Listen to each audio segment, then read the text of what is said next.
poquito de computabilidad. Es un tema bastante, digamos, bastante básico, pero que nos forma como parte del currículum esencial de la mayoría de carreras de matemática. Entonces me parece siempre es un tema bonito. Como es una introducción, van a haber muchas cosas que hacemos así por encima. Todo esto tiene muchas formalizaciones un poquito más exactas, digamos, por así decirlo. ¿Okay? Entonces, ¿cómo empieza esto de la computabilidad? Empieza a principios del siglo XX. Empiezan con esta pregunta de qué es computable. Pueden notar que a principios del siglo XX todavía no existían las computadoras. Sin embargo, sí existía la idea de existen máquinas para resolver problemas matemáticos. Podemos hacer máquinas para resolver problemas matemáticos. Ya anteriormente habían habido varios matemáticos, creo que Leibniz había sido uno de ellos, creo, o de Laplace, no sé, se me confunde. Alguno de ellos había hecho en algún momento alguna máquina que resolvía algunos problemillas particulares y ya habían, entonces ya había esta noción de podemos tal vez tener una máquina que le metamos problemas y nos da la solución. Entonces, de hecho, el 10º problema de Hilbert es tal vez de las primeras preguntas formales al respecto, y pues esto era lo que decía. Esencialmente, si tenemos una ecuación diofántica con cualquier cantidad de variables, bueno, lo que pide es exactamente si existe un proceso por el cual podemos determinar mediante un número finito de operaciones cuando una ecuación es soluble o no. ¿Okay? Esencialmente, por supuesto, esta pregunta no está muy bien definida porque justamente, digamos, en este entonces no existían computadores, entonces no sabíamos exactamente a qué nos referíamos con un número finito de operaciones, qué operaciones permitíamos, cuáles no, etcétera. Entonces, esencialmente, varios matemáticos en la primera mitad del siglo XX empezaron a preguntarse eso. Aquí hay varios modelos, estos son de los modelos de los modelos principales. Hay otros, por supuesto, pero estos son posiblemente los más conocidos. Está Gödel, el primero que trabajó en computaciones recursivas. Esto va a ser el primer modelo del que vamos a hablar hoy. También está Church con el lambda cálculo. El lambda cálculo se usa todavía bastante, digamos, en áreas ocupadas, en áreas aplicadas de la matemática y la computación. Por ejemplo, el lenguaje Lisp está basado en el lambda cálculo. Y de hecho, al final tal vez les voy a hablar un poquito más de algunas aplicaciones de esto, y entonces en particular el lambda cálculo ahí entra a jugar mucho. Luego tenemos las máquinas de Turing. Tal vez muchos han oído alguna vez mencionar a las máquinas de Turing. La idea, Turing fue de los primeros matemáticos en realmente hablar de computación. Bueno, todos estos, por supuesto, pero la cuestión con Turing es que Turing fue muy conocido por otras cosas que tienen que ver con computación, y entonces las máquinas de Turing también es de los modelos más conocidos, y también tienen muchas aplicaciones digamos, a formalizar ciertos problemas de computadoras para tratarlos desde un punto de vista matemático. ¿Okay? Entonces, yo voy a hablar solo de las funciones recursivas y las máquinas de Turing.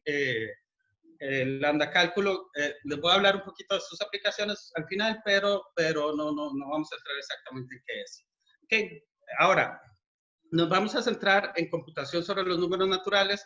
Uno podría realmente hacer computación sobre otras cosas, pero lo más natural son los números naturales. Vean que las computadoras usuales son con ceros y unos, entonces son realmente discretas en la forma en la que calculan. ¿Okay? Vale mencionar que esta restricción no es tan restrictiva como parece. En particular, hay muchas cosas que se pueden, el lenguaje de los naturales en sí son muy, digamos,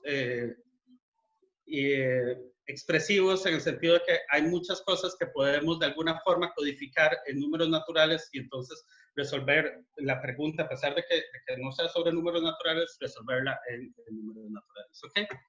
Entonces, vamos a empezar, como les digo, con funciones recursivas. Este es uno de los dos modelos que vamos a ver hoy. Entonces, para resolver esto, para introducir este modelo, nos hacemos esta pregunta: ¿qué debe tener un modelo de computación? Entonces, hay varias formas de intentar responder esta pregunta y dos de ellas van a corresponder a los dos modelos que tenemos aquí. Esta es una forma en particular. Debemos tener un mínimo de funciones básicas que naturalmente sabemos que son computables. Qué sé yo, sabemos que sumarle un número natural a otro número natural es computable, es bastante sencillo de hacer. Entonces, debemos tener ese tipo de cosas.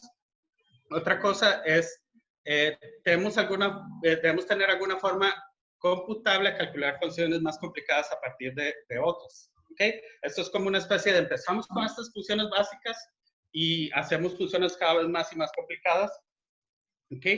Entonces, ¿cuáles son de estas formas de hacer funciones más complicadas? Digamos, una de ellas bastante natural es la composición. Usamos el resultado que nos da una computación y la metemos en otra computación y entonces esencialmente eso suena a algo naturalmente computable, ¿verdad? Dos, podemos encadenar computaciones hasta llegar a alguna que nos interesa. Le puse aquí for porque para los que saben un poquito de computación es esencialmente la idea del for. Esencialmente vamos y calculamos, por ejemplo, el ejemplo típico sería calcular la secuencia Fibonacci, ¿verdad? Uno empieza calculando 1, 1, luego el siguiente es 1 más 1, 2, pero digamos que a mí la que me interesa es el número 100 de Fibonacci, entonces simplemente voy encadenando esa forma de sumar los dos anteriores resultados hasta llegar al que quiero, ¿ok? Otra forma que es un poquito similar es encadenar computaciones siempre que se vaya satisfaciendo una condición y paramos cuando deje satisfacerse esa condición, ¿ok? Eso es, también en computación es esencialmente el while, en programación es el while, y es bastante natural, es llegar y decir, mientras este número no divida al otro, seguimos intentando ver, digamos, para encontrar un divisor de un número, por ejemplo. ¿Okay? Entonces, justamente estas operaciones son las que van a formar base de nuestro modelo, o esta forma de hacer cuestiones más complicadas. Entonces, ahora sí, ya empezamos con el modelo. Vamos a considerar funciones f de n a la k en n a la k. Un detalle importante es que estas funciones pueden ser parciales. Ya van a ver por qué. Entonces, vamos a escribir como fn con esta barra baja, que lo leemos, esta flecha hacia abajo, que lo leemos como fn se detiene, para decir que la función está definida en n. Vamos a escribir fn con esta cosita hacia arriba para escribir, o sea, con flecha hacia arriba para decir fn no se detiene, significa que la función no está definida en ese n. ¿Ok? Entonces, ahora, vamos a decir entonces que el conjunto de funciones recursivas es el menor conjunto de funciones que vean que van de un n a la k en n, que me satisface las siguientes cosas. ¿Ok? Primero, las funciones constantes y las funciones constantes, es decir, f de n, 1, n2, n3, etcétera, me da una constante siempre, independientemente de los valores. Las funciones proyección, es decir, la que me da la iésima coordenada, y la función sucesor, todas son recursivas. Estas son las funciones básicas que les mencionaba. La función sucesor es justamente el ejemplo que les di, sumar 1, ¿verdad?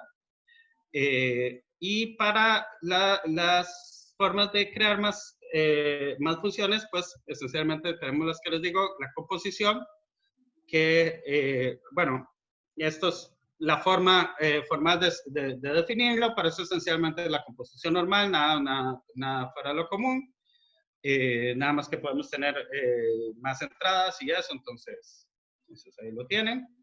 Tenemos el operador de recursión primitiva. De nuevo, esta es la definición formal, la escribí aquí un poquito nada más para que la vieran, pero es esencialmente la idea del for. ¿Ok? Vamos desde 0 hasta n más 1, calculando, tomando todos los valores anteriores.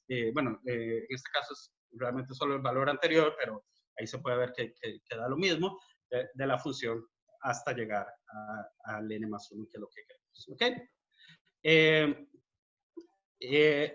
Entonces, el punto es ese. Como les digo, esto es una forma de construir funciones más complicadas a partir de funciones que ya sabemos que son recursivas. Entonces, la idea es que si tenemos f y g recursivas, entonces esta nueva h que está definida de esta forma va a ser recursiva. ¿Ok? Si paráramos hasta aquí, tenemos un conjunto que se llama el conjunto de funciones recursivas primitivas, ¿ok? Que puede parecer que sería suficiente, pero realmente no es suficiente, porque hay unas funciones ahí, en particular una que se llama la función de Ackermann, que es bastante natural de calcular. En particular, uno sabe que uno puede calcularla en ciertos pasos, pero que no es capturada por las funciones recursivas primitivas. Entonces, necesitamos algo más, y ese algo más es el while que les digo. En matemáticas se llama el operador de minimalización, y esencialmente, como les digo, vamos calculando algo hasta que se satisface una condición. ¿Ok? Entonces, pueden pensarlo, o sea, intuitivamente, como les digo, es calculen f de x1, xk de 0, de 1, de 2, de 3, hasta que alguno me da 0, y en ese momento tiro el n en el que me dio. Ese es el operador de minimalización, y pues ahí lo tienen. Vale la pena mencionar que vean que el operador de minimalización tiene esta flecha hacia arriba, que quiere decir que no se detiene, porque es completamente posible que nunca pase la condición, ¿verdad? Puede ser que esta función nunca me daba 0, ¿ok? Y eso es esencial para poder realmente capturar todas las funciones que naturalmente son recursivas, como les digo, y entonces es por eso esencialmente que no podemos aceptar solo funciones totales, que necesitamos funciones que a veces están definidas y a veces no. ¿Ok? Eso es particularmente importante, va a ser uno de los temas más importantes más adelante. ¿Ok? Entonces, algo que es relativamente fácil de ver es que solo hay una cantidad numerable de funciones recursivas. Eso va un poquito por el hecho de que, digamos, las funciones bases son recursivas, y, digamos, uno puede empezar a construir las funciones recursivas y como por niveles, como que agarra el nivel básico de las funciones básicas, y luego construye las que se pueden construir usando cualquiera de los tres esquemas a partir de esa, y repite, y en cada construcción son numerables, y hay una cantidad de numerables de pasos para llegar a todas las funciones recursivas. Más o menos esa es la idea del hecho de que hay una cantidad numerable de funciones recursivas. Ok. Ahora, no solo nos interesan funciones recursivas, sino subconjuntos recursivos. Vamos a decir que un subconjunto es recursivo si su función característica es recursiva. Esencialmente eso quiere decir que la función que me dice cuándo está en el conjunto y cuándo no es recursiva. ¿Ok? Entonces, varios ejemplos de funciones recursivas. Los números naturales, el vacío, los primos, los pares. Todos estos es recursivo. Ahorita vamos a ver un poquito una forma, digamos, natural de ver estas pruebas, pero estas pruebas tienen una formalización que a veces es un poquito larga de mostrar todas estas cosas, pero bueno. Además tenemos que si tenemos un conjunto recursivo, su complemento es también recursivo.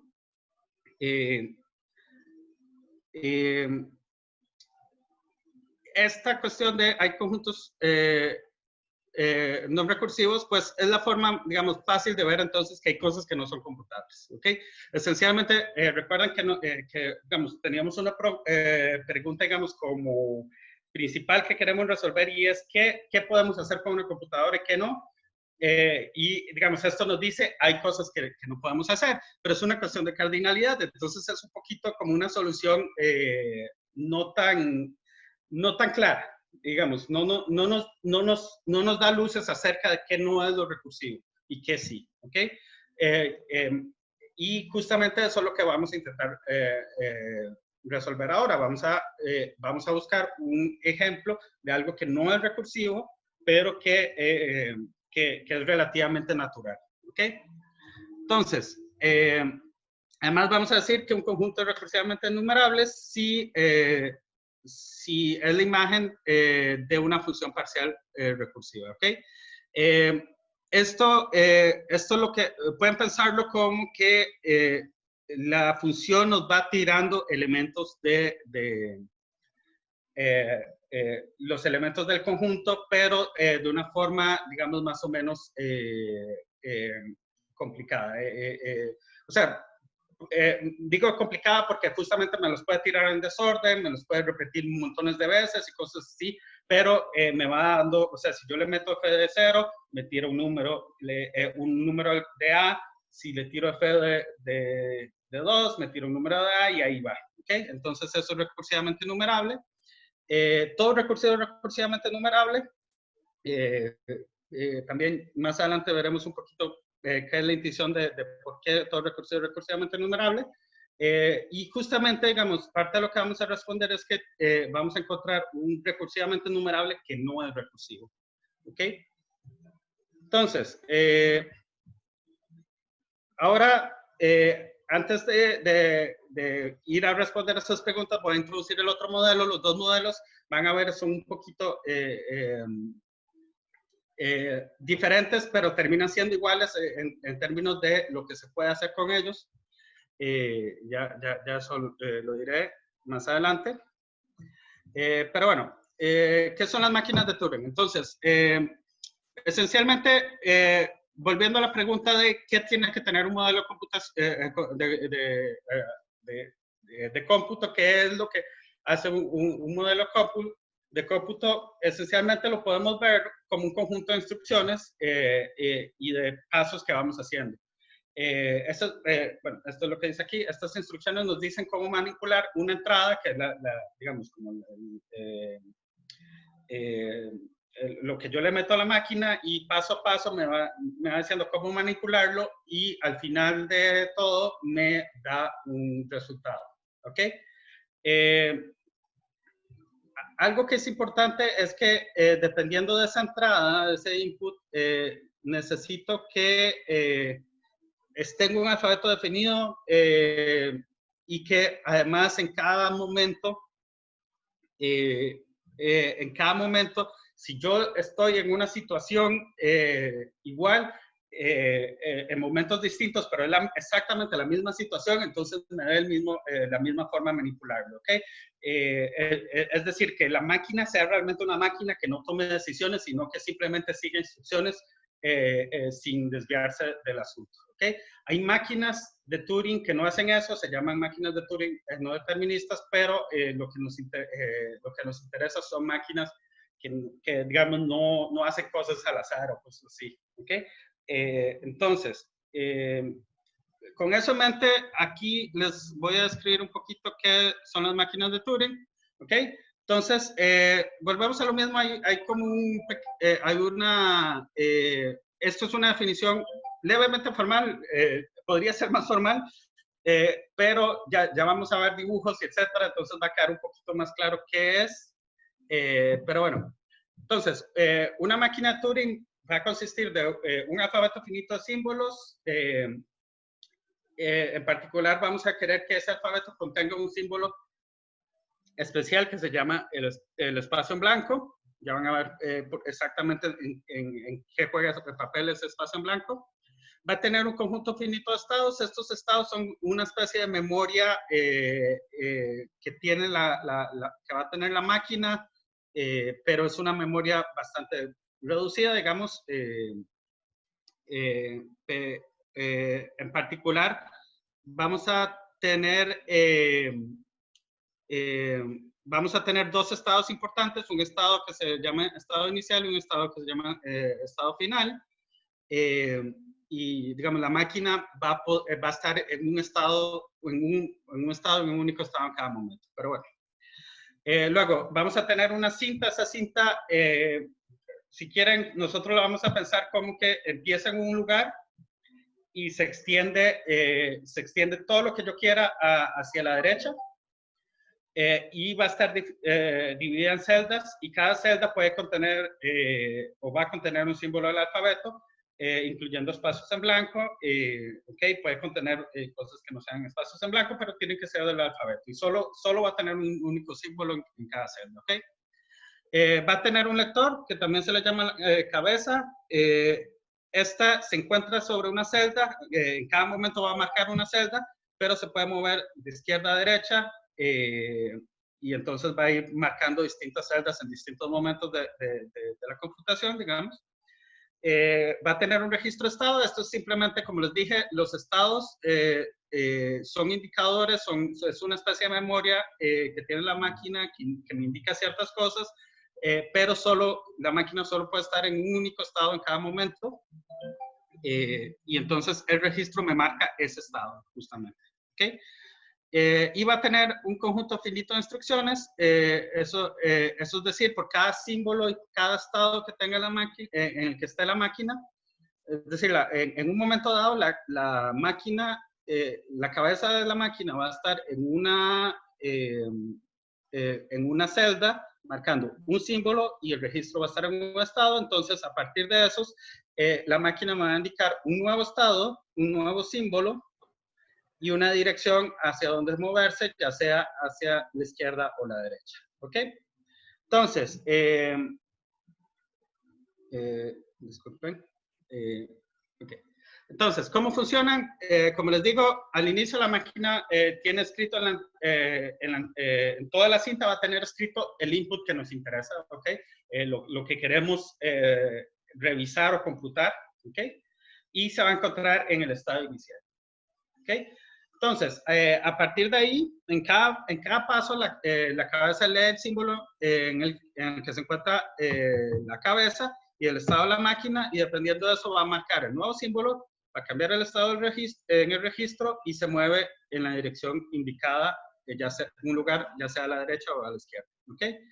Si en algún momento se llega al estado final, la máquina para, y el resultado de la máquina es justamente lo que tenga escrito en la cinta. ¿Ok?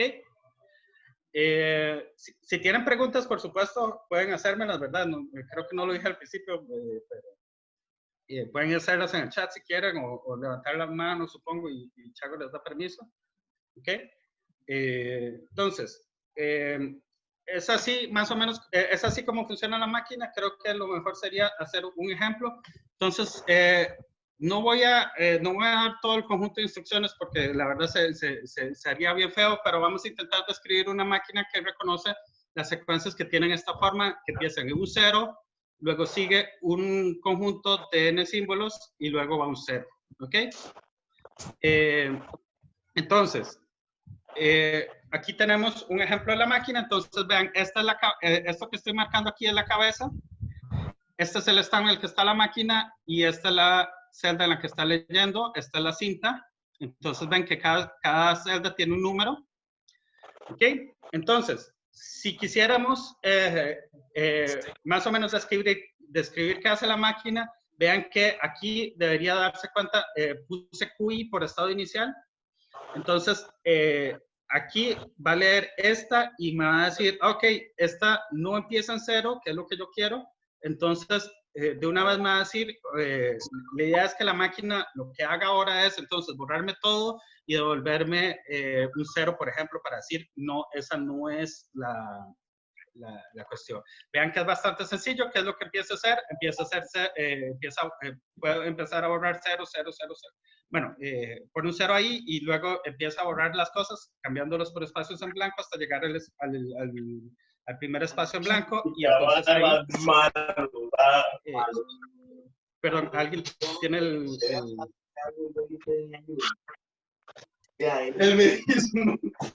alguien tiene el micrófono abierto y se oye mucha bulla.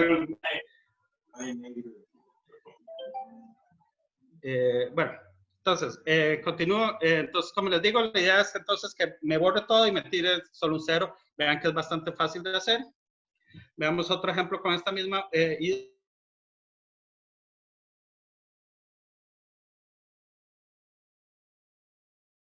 Ay.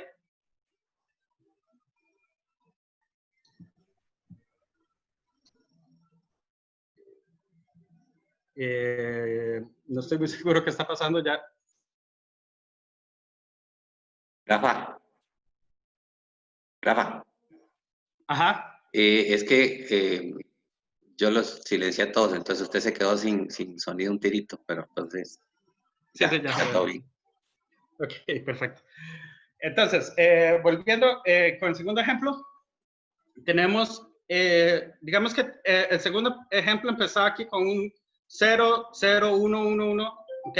No, este ya no tiene nada que ver con la anterior, pero digamos que en este se topó con un 0 al principio, entonces dijo, vamos bien, ¿ok? Entonces cambia en un estado para marcar, sí, estamos bien, ¿ok? Y entonces se cambia este estado Q0 que, digamos, me va diciendo, esto va bien, ¿ok? Llega a esta y se topa un segundo 0. Entonces la máquina debería decirle, ya estamos mal. Entonces ya de aquí en adelante bórreme todo y déjeme solo el 0 para decir no es una, no es no es una secuencia de la forma correcta. ¿Ok? Otro ejemplo, digamos esta. Empezó también en un 0, la máquina se dio cuenta, todo va bien, entonces le ponemos, nos ponemos en Q0, entonces aquí llega, leen un 1 y digamos que dice todo sigue bien, entonces nos movemos aquí y va en un 1, dice todo sigue bien, entonces nos movemos a la derecha y hasta que encuentre un problema, digamos, llega y encuentra este 0. Este 0, la máquina no sabe que es un problema porque no, la máquina solo puede ver el lugar en el que está. ¿Ok? Pero entonces, ¿qué es lo que va a hacer la máquina? Va a agarrar y decir, ok, me va a cambiar en un estado porque ya encontré un segundo 0. Entonces, aquí la máquina debería decir, ok, entonces el siguiente paso tiene que ser un espacio vacío. ¿Ok? Entonces se cambia un estado que me diga eso, digamos, le ponemos Q1, se cambia ese estado, y entonces si encuentro un espacio vacío, perfecto, dice, esto era lo que queríamos, listo, pero si no se encuentra, como es el caso aquí, no se encuentra ese espacio vacío, entonces va a decir, nos equivocamos, nos devolvemos, borramos todo y ponemos un 0 para decir, no es lo que queríamos, ¿ok? Finalmente vamos a un cuarto ejemplo. Esta es una que sí queríamos que aceptara. Entonces, esencialmente, como les digo, va a ser exactamente lo mismo que les dije antes. Va a ir 0. Si está bien, entonces nos pasamos a la derecha. Hay un 1, va bien, hasta que llega a un 0. En ese momento llega y dice, ok, nos cambiamos a un estado que dice, ya pasé el segundo 0. Entonces, la siguiente debe ser un espacio vacío. Encuentro un estado vacío, entonces dice, todo está bien, esta sí es la que yo quería, entonces me voy, borro todo y pongo un 1, ¿ok? Más o menos esa es la idea de cómo funciona. No sé si hay preguntas hasta ahora. ¿Todo bien? Ok. Entonces, eso es más o menos cómo funciona una máquina de Turing. Entonces, ahora vamos a ver ¿qué es una máquina? ¿Qué son funciones Turing computables? Esto sería el equivalente a funciones recursivas para este modelo. Entonces, voy a hacerlo muy informalmente. Vamos a decir simplemente una función f de n en n es Turing computable si existe una máquina de Turing que nos da el input n, que cuando le damos el input n, perdón, se detiene en f de n. ¿Ok? Entonces, vean que una máquina de Turing podría no detenerse, digamos, si en estos ejemplos yo hubiera tenido 0, 1, 1, 1, 1, aquí todos unos hasta el infinito, esa máquina no se va a detener porque siempre que después después del primer 0, siempre que se encuentra un 1, la máquina dice todo está bien y entonces sigue moviéndose hacia la derecha. Entonces, eso es muy importante, las máquinas de Turing no pueden detenerse, entonces esencialmente ese input que le estamos dando, cuando no se detiene, lo vamos a considerar como que la función no está definida. ¿Ok? Vale la pena mencionar que esto lo podemos extender a funciones de n a la k en n. Esencialmente, hay formas de codificar n a la k en n. Entonces, eso nos permite esencialmente escribirlos así, extenderlo a este tipo de funciones. Además, podemos hablar de subconjuntos que sean Turing calculables y esencialmente va a ser un subconjunto para el cual existe una máquina de Turing que calcula su función característica. ¿Okay? Vean que aquí es mucho más fácil ver que las máquinas de Turing que pueden existir son numerables porque tenemos un alfabeto finito, una cantidad de estados finitos, una cinta que es numerable y digamos, todos los componentes son a lo más numerable que hacen una máquina de Turing y entonces esencialmente no hay muchas opciones para tener demasiadas máquinas de Turing, ¿ok? Entonces, de nuevo, también tenemos funciones entonces es claro que existen funciones de n en n que no son Turing computables, ¿ok? Algo importante con las máquinas de Turing es que como son numerables las podemos poner en una lista, pero además podemos hacer esa lista de tal forma que sea de cierta forma computable. ¿A qué me refiero con eso? Es el siguiente teorema que se llama teorema de máquinas de Turing universal, y esencialmente este me dice que existe una máquina de Turing que me acepta dos entradas, n y m, codificadas de alguna forma. Como les dije, uno puede codificar n cruz n en n, y entonces cuando yo le tiro a esta máquina, cuando yo le tiro n y m, entonces me va a dar el resultado de la enésima máquina de Turing cuando yo le meto el input m, ¿ok?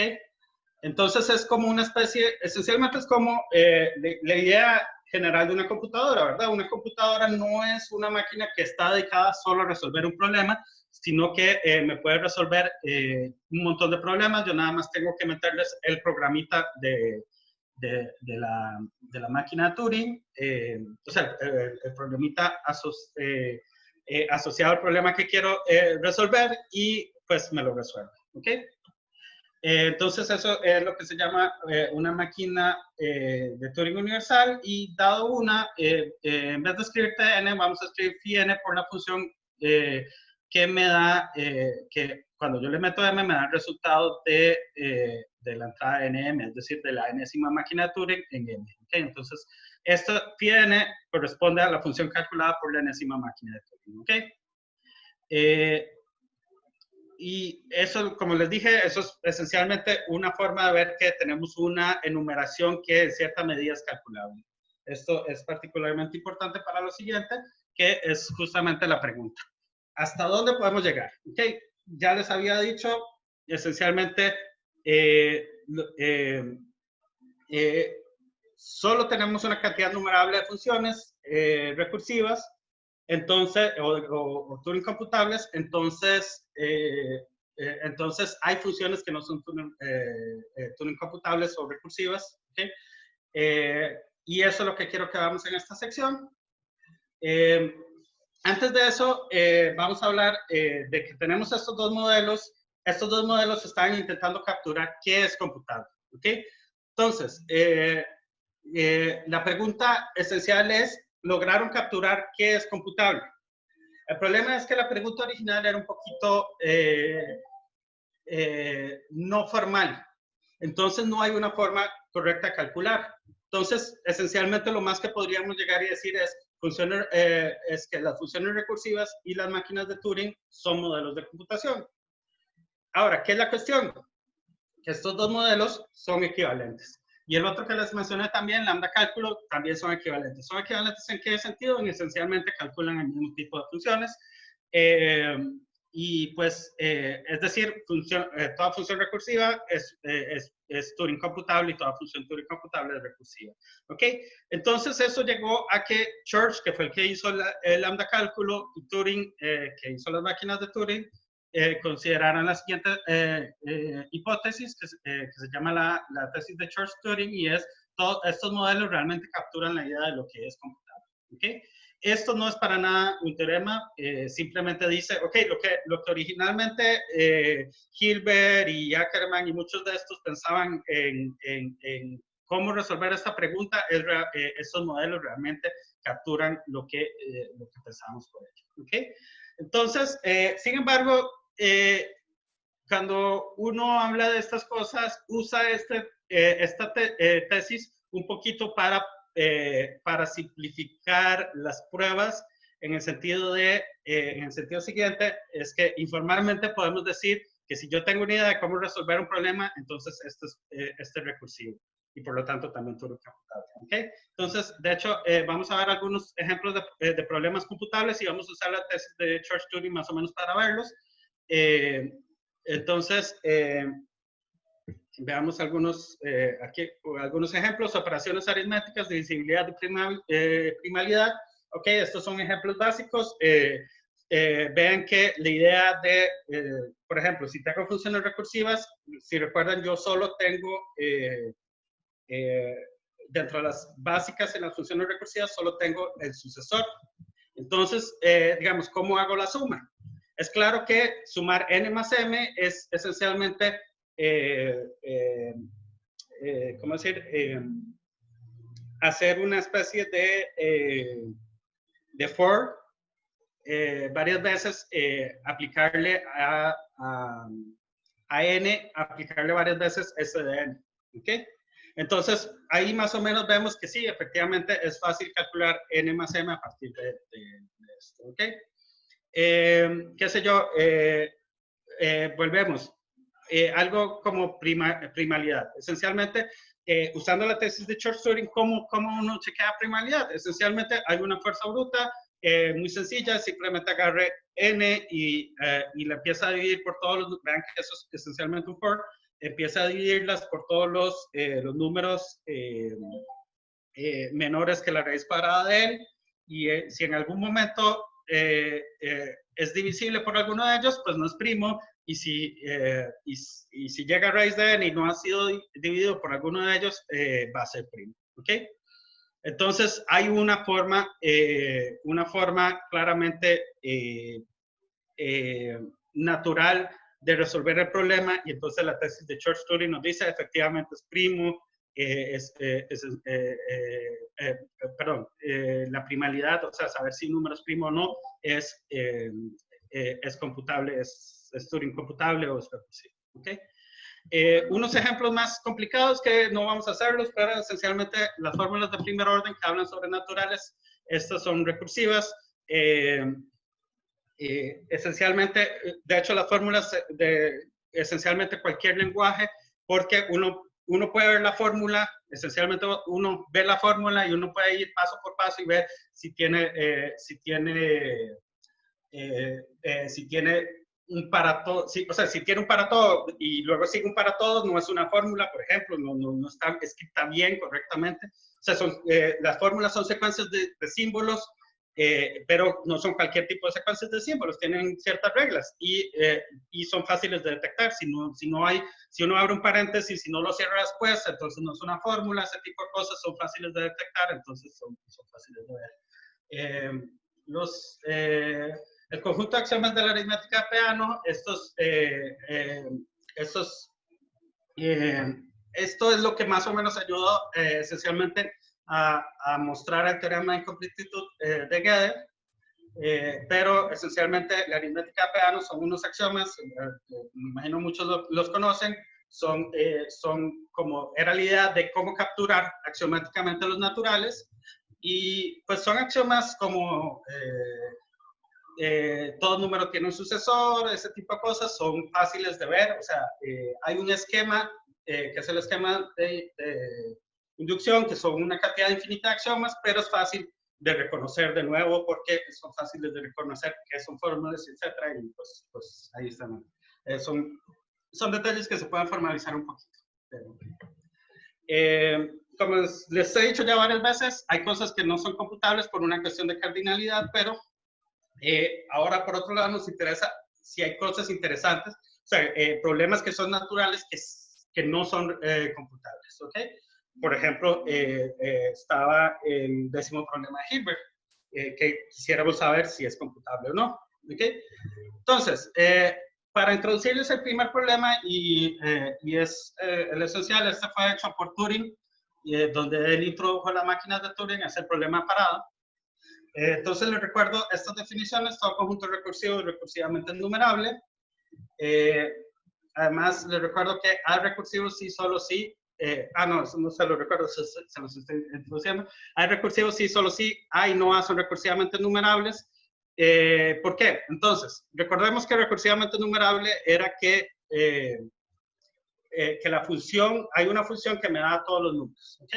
Entonces ustedes pueden pensarlo, ya que tenemos la tesis de Church-Turing, pueden pensarlo como: tengo una máquina que la pongo a trabajar y me va tirando cada cierto tiempo la máquina llega y me tira un número, ese número me va a decir que está en el conjunto recursivo, digamos, ¿ok? Entonces eso es que, perdón, en el conjunto recursivamente enumerable, ¿ok?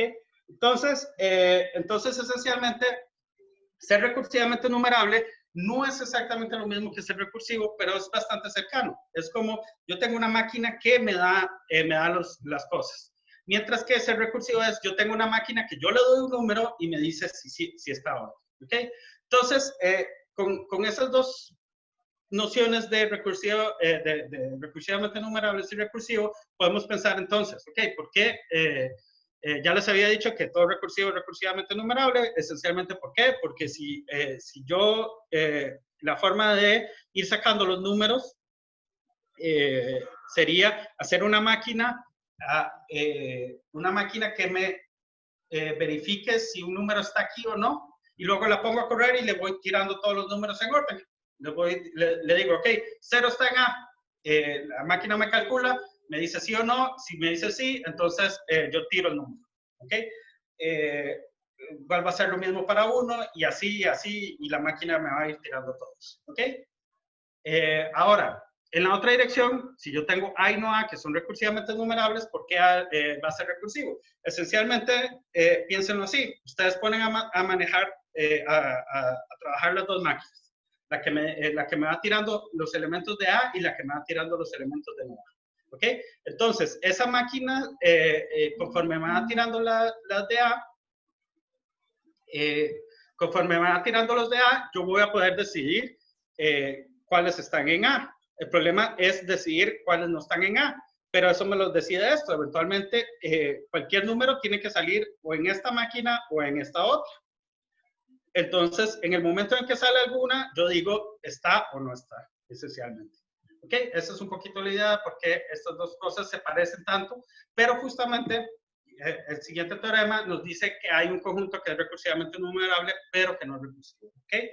Entonces, veámoslo, el problema parado de Turing. Entonces, tenemos la enumeración de funciones recursivas dada por una máquina de Turing universal. Entonces, ¿se recuerdan? La máquina de Turing universal nos da una enumeración de las funciones recursivas, está aquí. Y entonces, este conjunto que se llama O', o 0', perdón, es el conjunto de los índices IN, bueno, de los IN, tales que la iésima función recursiva en N para, ¿ok? Esto es recursivamente enumerable, pero no es recursivo, ¿ok? Veamos rápidamente por qué es recursivamente enumerable. Esencialmente, es muy sencillo. Esencialmente, piensen en una máquina que me va calculando cada uno de los phi y n, ¿ok? Como yo tengo una máquina Turing que me va calculando phi y n, que lo puedo, entonces esta nueva máquina, lo que va a hacer es, me va a calcular phi y n durante un rato. Si para en ese rato, entonces me tira el output IN, es decir, me dice esencialmente IN si están en mi conjunto, pero si no para en ese rato, pues me pongo a calcular otro IJN otro rato, ¿ok? Ahora, es importante que si no para, igual devolverme y volver a seguir calculando un rato más, porque yo no sé exactamente cuándo va a parar.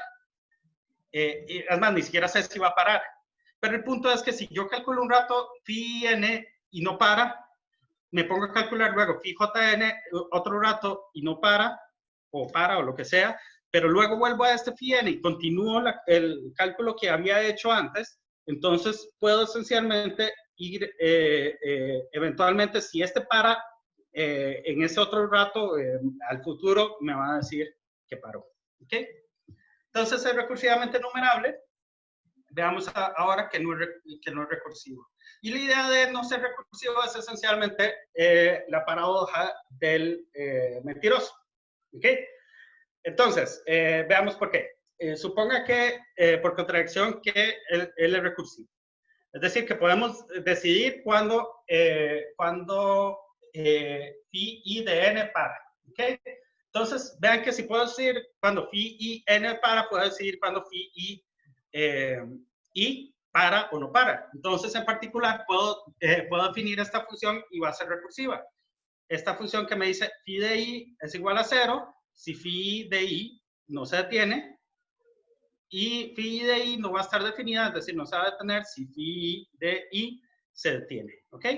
Esta función va a ser recursiva esencialmente porque estas dos nociones son fáciles de verificar. Ustedes nada más verifican con su máquina, verifican y no para.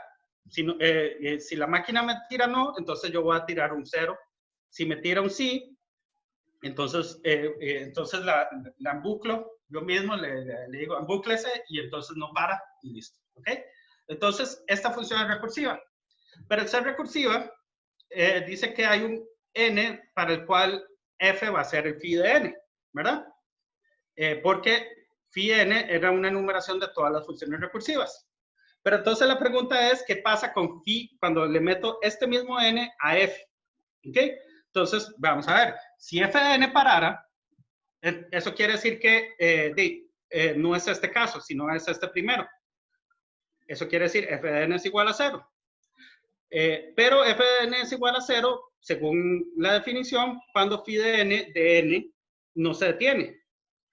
Pero phi n es f, entonces phi n de n es f de n. Por lo que eso quiere decir que esta no para. Pero entonces mostramos que si f de n para, entonces f de n no para. ¿Ok? De la otra dirección es parecido. Si f de n no para, es porque phi n de n para. Pero phi n es f, entonces phi n de n es f de n, por lo tanto estoy diciendo f de n para. ¿Ok? En ambos casos llegamos a una contradicción. Eso quiere decir que lo que supusimos, que es que O' es recursivo, no puede ser cierto. Es decir, tenemos un conjunto no recursivo. ¿Ok? Entonces, quería, además de este ejemplo, que es un poquito natural, si quieren, o sea, preguntarse, ¿cuándo un programa se embucla o no? Esencialmente. Este problema es eso. Imagínense que ustedes trabajan en programación, entonces para ustedes sería genial saber, el programa que estoy haciendo nunca va a tener un bug en el que se embucle y entonces no me da el resultado que quiero. ¿Ok? Esto les permitiría saber. ¿Ok? Pero veamos algunos otros problemas naturales en matemática. Entonces, tenemos, primero que nada, entonces todos estos que les voy a poner aquí son recursivamente enumerables, pero no son recursivos. Entonces, esencialmente tenemos el 10º problema de Hilbert. Eso, este es, como les dije, Hilbert había propuesto esto al puro principio del siglo XX. Esto fue resuelto en los años 70 por Matijasevic, basado en trabajos de Davis, Putnam y Robinson. Fue muy importante y esencialmente lo que hace es probar que las funciones, las ecuaciones diofánticas tienen cierta similitud a las máquinas de Turing, y entonces va por ahí el asunto. ¿Okay? El problema de correspondencia post, no voy a decir exactamente qué es, pero tiene que ver con palabras en un alfabeto finito. Yo tengo un conjunto de palabras y otro conjunto de palabras, y si puedo ordenar los conjuntos de tal forma que me den las mismas palabras, esencialmente. Pero bueno, ese no es recursivo. Los teoremas de la aritmética de Peano, este es otro. Eso es esencialmente fue también esencialmente Turing lo mostró allí. No podemos, o sea, no hay una máquina que yo le dé un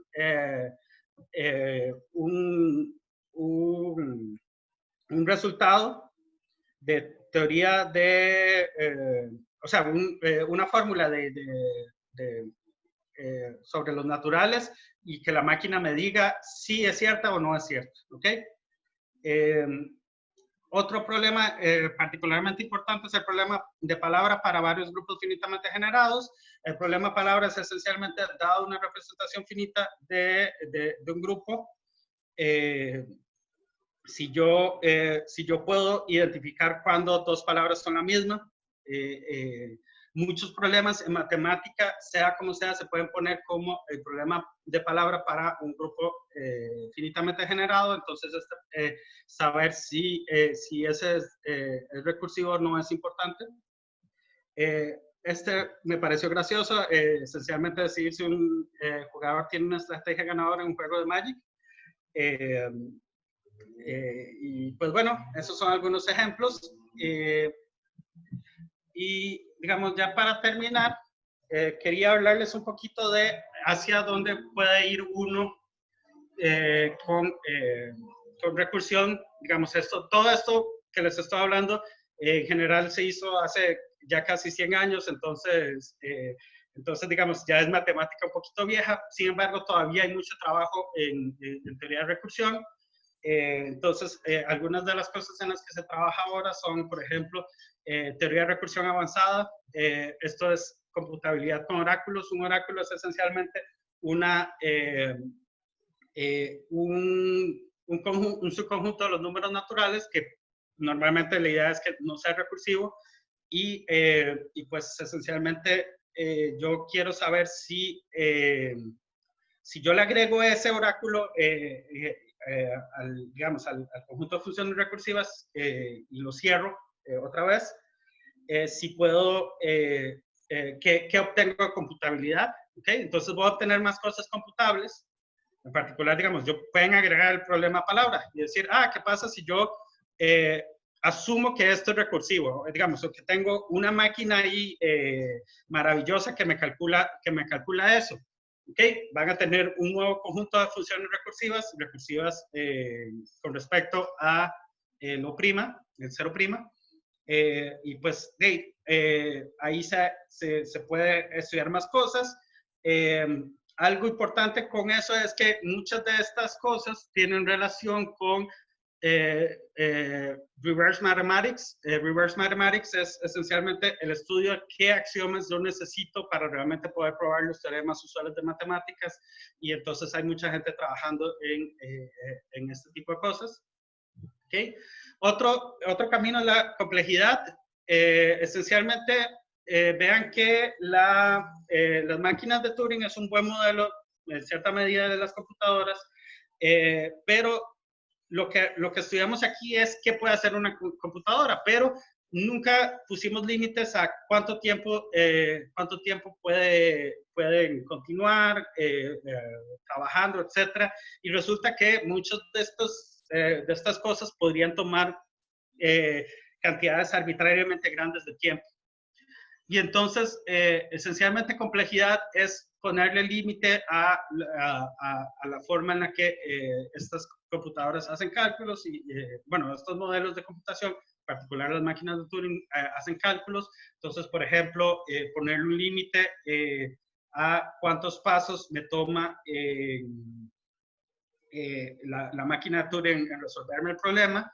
Y eso está fuertemente ligado con P versus NP, que es uno de los problemas del millón. Y pues es definitivamente los más importantes en esta área, o el más importante en esta área. Otra parte es la teoría descriptiva efectiva de conjuntos. Esencialmente, alguien se dio cuenta que algunas cosas de cómo en computación hacen este tipo de conjuntos de recursivos, recursivamente numerables y cosillas un poquito más complicadas que ellas, son muy similares a las que hacemos en teoría descriptiva de conjuntos y entonces se reescribió la teoría descriptiva de conjuntos tomando eso en cuenta más o menos y pues se creó esta área que permite de hecho probar muchas cosas de la teoría descriptiva clásica en esta, usando recursión, digamos. Otro que es un poquito más aplicado hay una, y esto tiene más que ver con el lambda cálculo, esta es la que les había mencionado, lambda cálculo. Esencialmente hay un teorema que se llama el teorema de correspondencia Curry-Howard, que nos dice que las pruebas matemáticas en un lenguaje particular, etcétera, equivalen a los programas en un lenguaje de computación particular. Eso, esencialmente, gracias a eso, se hizo que se hicieran asistentes de prueba de computadora. Coq es un ejemplo que se usa fue creado por un francés, se usa mucho en Francia. Hay muchos otros y de hecho, esencialmente eso permite que, digamos, es un va y viene, digamos, uno puede usar entonces pruebas matemáticas para detectar bugs en un programa o al revés, puede usar un programa para detectar si una prueba es correcta o no. Y entonces eso lo usan y tiene un sinfín de aplicaciones. Por ejemplo, creo que ahorita usan este tipo de programas y asistentes de prueba para protocolos de estos de blockchains y cuestiones así. No es mi área para nada, entonces no sé exactamente qué forma, pero sí sé que se hace un poco por ahí. Y pues bueno, yo creo que ya con esto termino, entonces muchas gracias.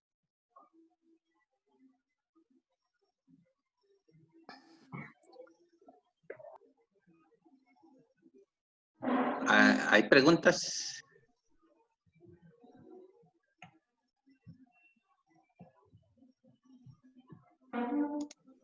Déjenme ver si es que los tengo.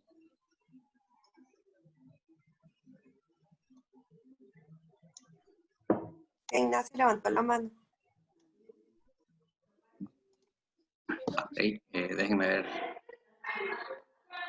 No me está saliendo aquí. ¿Me escuchan? Ajá, Hola. adelante. Rafa, una preguntita. Es con respecto a la prueba de que el halting problem sí es recursivamente enumerable, pero no es, pero no es recursivo. Es la anterior, más bien. La parte, esa parte. Que, digamos, tal vez para hacerla, una manera de verla más formal, ¿cómo sería? Es que yo tengo entendido un poco que un conjunto recursivamente enumerable es un conjunto de números para los cuales una máquina de Turing sí se detiene. O sea, es el dominio de una máquina de Turing, digamos.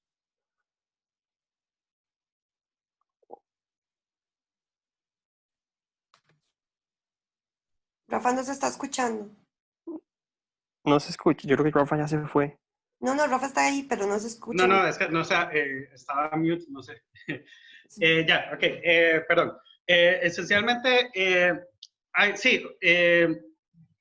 dos definiciones de recursivamente enumerables, por supuesto equivalentes. Una es el dominio de una máquina de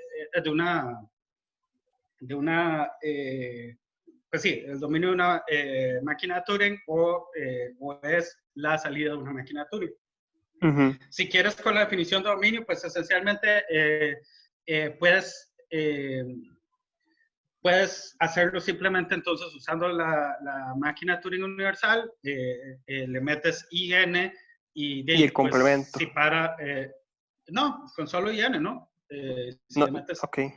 si le Sí, lo metes digo. IN, Ujú. para saber que es recursivamente numerable, si le metes IN y para, entonces pues es parte del dominio de la máquina de Turing universal. Claro, claro, sí. Eso tal vez era mi pregunta, que si yo tomo el complemento del dominio de la máquina universal, es el conjunto de números donde ninguna máquina se detiene, básicamente. Ajá. Y por lo que Pero dice ahí en la ese, segunda línea. el complemento no lo puedes calcular justamente. No, yo sé, yo lo tomo, digamos. Porque esencialmente si le metes IN a la máquina de Turing universal, no sabes si va a parar o no. Claro, Y claro. digamos, si está en el complemento, te va a tirar números. O sea, va a seguir computando, no sabes cuándo va a parar y entonces Ujú. no puedes decir nunca que no está ahí. ¿Okay? Claro, Siempre claro, sí, podría sí. ser que va a parar en la siguiente computación, en el momento que Ujú. paras. Entonces es eso. Pero si para, que es cuando están en el O', esencialmente si la máquina Turing sí se va a tener en algún momento y pues perfecto. Genial, ok, perfecto, gracias. ¿Una otra pregunta?